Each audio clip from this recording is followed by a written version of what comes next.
Heaven is watching. Stop warring.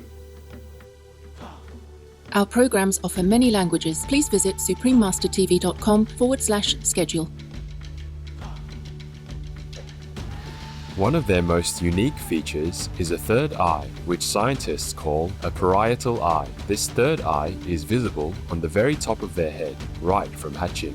Please continue watching to find out more.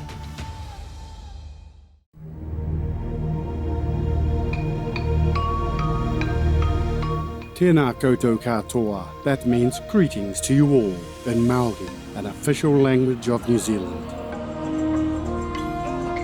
Resplendent viewers, I'm Tāne. The animals and people of forward-thinking New Zealand wish you all a healthy and abundant life. Welcome to our show entitled The Unique Third Eye Tuatara. Kia ora. This literally means to life in Māori. I'm a Tuatara, a unique native inhabitant from the island home of Aotearoa, also known as New Zealand. I am vegan. You may be wondering what my species name means. In Māori, which is spoken by the indigenous people of New Zealand who are called the Māori, it means peaks on the back. I think this comes from the look of the little mountain-like ridges along my spine. In the Māori tradition, it is believed we descended from an atua, or god, named Punga. He is the son of Tangaroa, atua of the ocean. Punga called us ngarara, which means reptiles, but also includes insects, some sea animals, and birds. Maybe it's all these scales. Māoris use whakaero, or traditional wooden carvings, of me on their wharenui or meeting houses, where they hope my scaly looks will inspire fear in prospective trespassers and show that the protection of their atua has been placed onto a tapu or sacred place. They also believe that a kaitiaki, or a guardian, named Te Tangata Kino, who was a huge ancestor of mine, guarded the house of the goddess of the underworld. It was a giant named Te Ngarara Huaro, whose scales and tail became my Tuatara ancestors. At least that's what my nanny or grandmother told me. I may look like a lizard, but in actual fact, my closest relatives are an order of prehistoric reptiles called Rhynchocephalia, also known as beakheads, who became extinct during the time of the dinosaurs. Unlike most other reptiles, it is believed that I have no teeth, but this is a common misconception. What I use to chew are made from enamel and dentine and fused to my jawbone. My nanny said we didn't need to worry about brushing because these are not really like the teeth that other reptiles have. My teeth are actually made up of multiple rows of pointy bits of my skull that interlock. Having interlocking rows means my diet will change as I get older because the teeth wear down over time. My koro, or grandfather, had to eat baby food when he was old because he just could not chew on anything anymore. Heat determines whether Tuatara babies are male or female. Females develop at lower temperatures, below 21 degrees Celsius, and males develop at higher temperatures, over 21 degrees Celsius. You can tell the difference between us by our size. I am a lot bigger than my female relatives, and the spikes along my spine are a lot more distinguished. Like the gecko, we can release our tail if we are in danger, a process called caudal autonomy. We nest in burrows, often shared with various seabirds because we live in the same foggy, offshore island environment. When a female Tuatara lays eggs, she usually has anywhere between 8 and 15 eggs. Even though she can lay many eggs, our females will only lay once every 3 or 4 years. Our babies spend 12 to 15 months incubating, and as parents, we don't actually need to watch over our eggs. Although I am happy to share my burrow with a local petrel or prion, I do not like to share my tunnels with other Tuatara. However, our individual tunnel systems may be interconnected with those of others. We like our space and prefer solitude and are very territorial. I may not be very big compared to some of my other reptilian cousins, but I am still the largest reptile living in Aotearoa. I can grow up to 1/2 metre in length and even weigh up to 1.5 kilograms.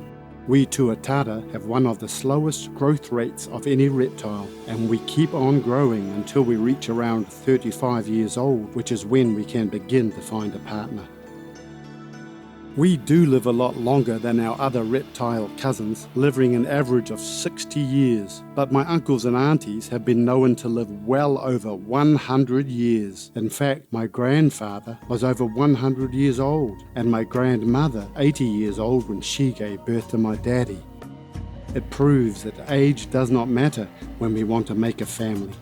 We used to have burrows everywhere throughout New Zealand, but after the introduction of rodents, wild cats and pigs, we now only burrow on the safer, smaller islands around Aotearoa, and we inhabit 32 of them. Even so, our numbers are still very low. Only between 50,000 and 60,000 healthy tuataras are left in the wild. Let us take a brief pause. I will go bask in the sun for a while, and then we will return shortly. Please stay with us here on Supreme Master Television. Be vegan, make peace.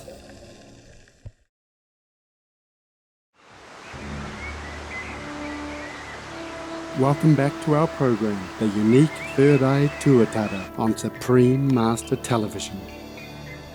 It's interesting to know that we Tuatara have a number of unique characteristics, very different from our other reptile cousins. However, scientists of the past thought we were part of the lizard family. This was commonly accepted until 1867, when a scientist from the British Museum noticed features on one of my ancestors that are similar to birds, turtles, and crocodiles.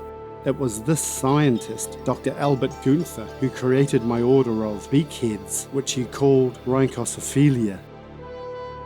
The title Living Fossil, which happens to be my great-great-grandfather's nickname, comes from the perception that we contain many basal characteristics which were only found in my ancestors, the dinosaurs, around 240 million years ago.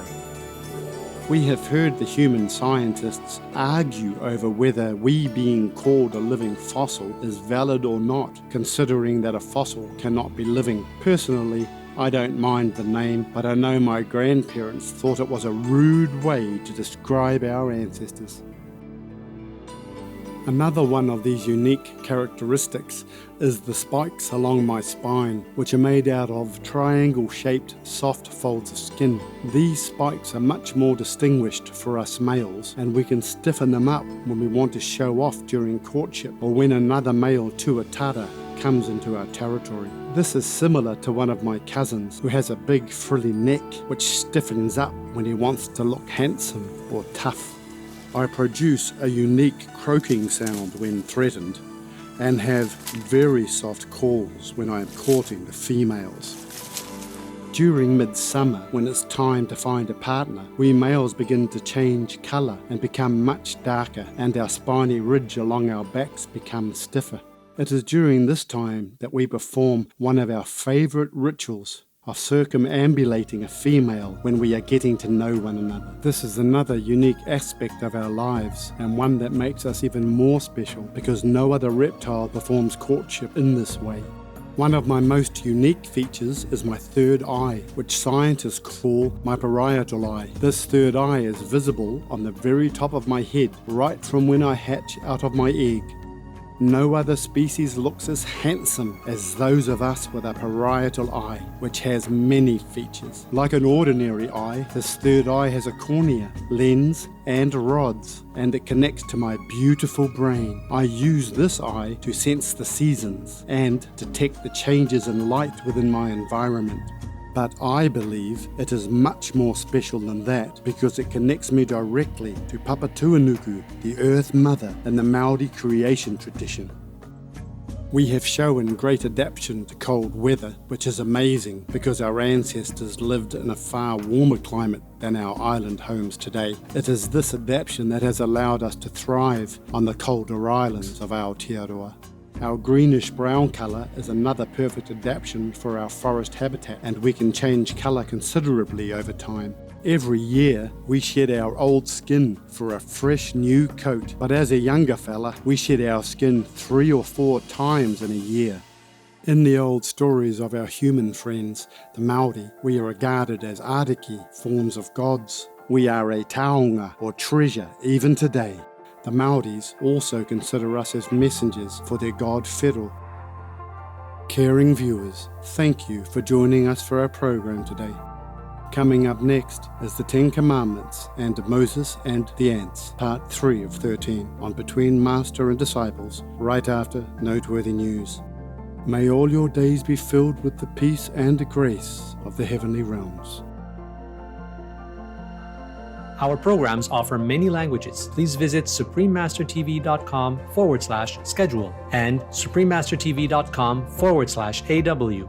Nos programmes offrent plusieurs langues. Veuillez visiter suprememastertv.com/schedule et suprememastertv.com/AW. Nuestros programas ofrecen varios idiomas. Visiten suprememastertv.com/schedule y suprememastertv.com/AW. برنامه‌های ما شامل زبان‌های بسیاری است. از این وبسایت‌ها دیدن فرمایید: suprememastertv.com/schedule و suprememastertv.com/AW.